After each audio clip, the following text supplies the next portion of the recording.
Ténor va-t-il sortir de prison? Oui ou non? En tout cas, je me pose la même question que toi. Regarde la vidéo jusqu'à la fin.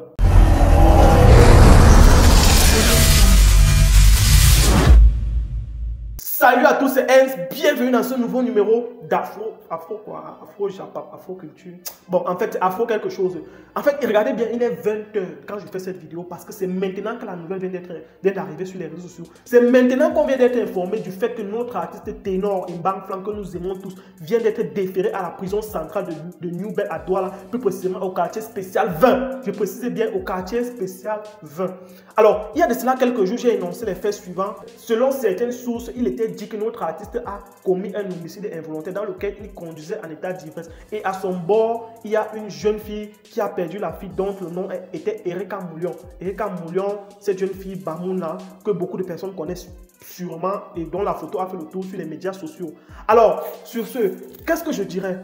D'après mon analyse que j'avais faite ce jour, peut-être que mon analyse n'avait pas été au moment opportun, mais c'était une analyse assez logique, normale et claire. Et donc, aujourd'hui, on a les résultats. J'avais dit ceci, tu ne peux pas prétendre que tu ne veux pas commettre un crime, mais tu ne peux pas prétendre ne pas être responsable du fait que tu prends certaines personnes. Même si tu conduis avec ta soeur ou ton frère et que tu es avec lui, que toi qui conduis, tu es en état d'ivresse. Si tu sais que tu es en état d'ivresse, dis que tu ne peux pas conduire. Prends la moto, tu pars, tu laisses le véhicule, même si on vole, mais tu laisses le véhicule, tu essaies de le sécuriser juste pour éviter pour éviter d'être dans ce genre de situation. J'avais dit que il s'avérait qu'il était en état d'ivresse en conduisant et qu'étant en état d'ivresse, il a mis cette jeune fille dans cette voiture et qu'elle a perdu la vie, c'est que de manière simple et logique, l'accident est de sa faute. Qu'on le veut ou pas, acceptons-le. L'accident est quelque part, en fait, pas de sa faute totalement, mais en partie de sa faute. Parce que c'est vrai, il n'a pas voulu, mais quelque part, c'est lui qui conduisait. Donc pour cela, il n'est pas question que nous passions le temps à tirer de long en large, à savoir qui a fait, qui n'a pas fait.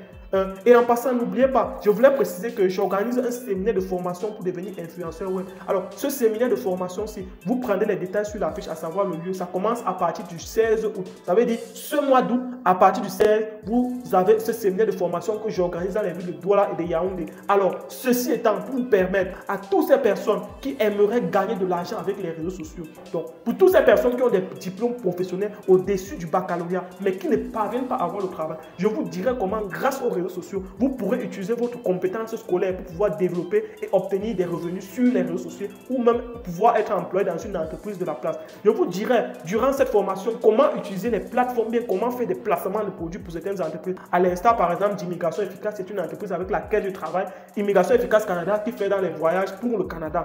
Alors, voyage pour le Canada avec le niveau BEPC, il vous permet grâce au BEPC, à partir du BEPC d'aller au Canada. Vous n'avez pas besoin de dépenser les 10 millions, les 15 millions comme certaines personnes voulaient souvent croire. Vous n'avez pas besoin de mettre les 20 millions en jeu. Je vous dis juste à partir du BEPC ou bien juste à partir de certaines qualifications professionnelles que vous aurez, même si vous n'avez pas de diplôme. En tout cas, appelez Immigration. Alors, les 10 premières personnes qui appelleront après cette vidéo auront une réduction. Écrivez-moi, je vous dirai combien je vais réduire sur votre argent. Alors, revenons à la situation. Alors, pour revenir à la situation de notre artiste ténor, vraiment, comment dire, j'aimerais inviter toutes nos personnalités publiques, tous nos artistes qui ont de la visibilité, toutes ces personnes, bref, tout le monde à faire plus preuve de maturité, comment dire, de responsabilité face à certaines situations de la vie. Évitons, c'est vrai, chacun a ses folies, chacun a ses fantasmes. Tout le monde, peut-être chacun aime boire, conduire, mais sachons séparer l'utile à l'agréable. Sachons que parfois certaines choses que nous faisons sans mesurer les conséquences peuvent nous coûter très cher. Et en plus, quand nous sommes des personnalités publiques, ceci étant avec le cas de notre artiste ténor, on comprend que nul n'est au-dessus de la loi. Peu importe qui tu es, la loi te frappe, la loi te sanctionne. Alors maintenant, nous aimerions que vraiment la loi soit un peu indulgente parce que c'est quand même notre artiste ténor, c'est une icône du pays. Mais bon, c'est vrai qu'il ne peut pas s'en sortir comme ça. Et nous aimerions sensibiliser vraiment beaucoup d'autres personnes à faire beaucoup plus preuve de maturité et de responsabilité face à ce type de situation afin que ce genre de choses n'arrive plus. Parce que personne n'aimerait que son enfant sorte la nuit, que son enfant sorte de la maison comme ça, sorte pour aller faire un truc et qu'après quelques minutes on te dit que ta fille est décédée, ton enfant est décédé et que tu ne la reverras plus jamais. Ça fait vraiment très mal. C'est vraiment très difficile à supporter pour un parent. Et pour ça, je tiens encore à souhaiter mes sincères condoléances à la famille de la jeune Erika Moulion. On a dit que ces obsèques devaient se tenir demain. Je ne sais pas encore, je n'ai pas plus d'informations. Mais déjà, je tiens à souhaiter mes sincères condoléances à la famille de la jeune Erika. Et encore à tirer une fois de plus les oreilles de nos artistes, de nos icônes, de nos personnalités publiques. C'est vrai, ils sont nombreux qui font ce genre de choses.